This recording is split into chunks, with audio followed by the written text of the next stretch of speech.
Partons du côté des forces de l'ordre. Depuis lundi, 45 agents municipaux réapprennent le tonfa, cette arme de défense composée d'une matraque, une formation préalable à l'autorisation d'un moyen de défense intermédiaire. Explication avec Brandy Tevero et Tohiti, Tony Wamoussan.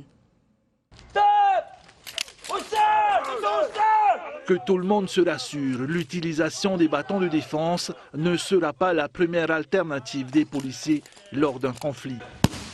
L'usage de ces objets requiert une certaine rigueur et beaucoup de maîtrise.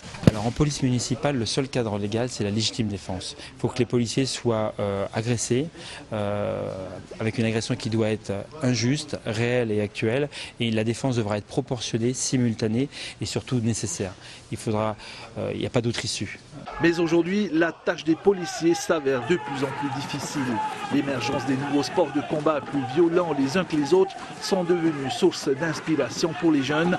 Ils n'hésitent plus à s'en servir lors des attroupements dans la ville.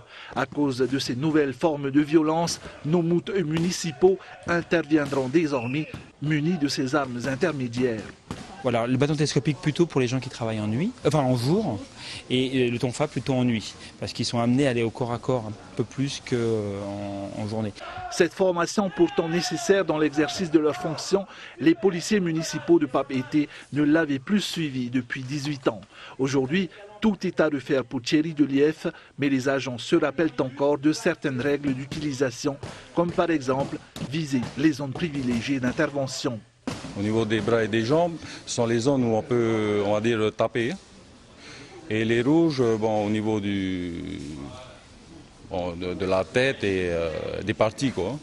Ce premier groupe de mouteux termine leur formation aujourd'hui. D'autres reprennent le flambeau dès demain matin, toujours au dojo de Waitavatava.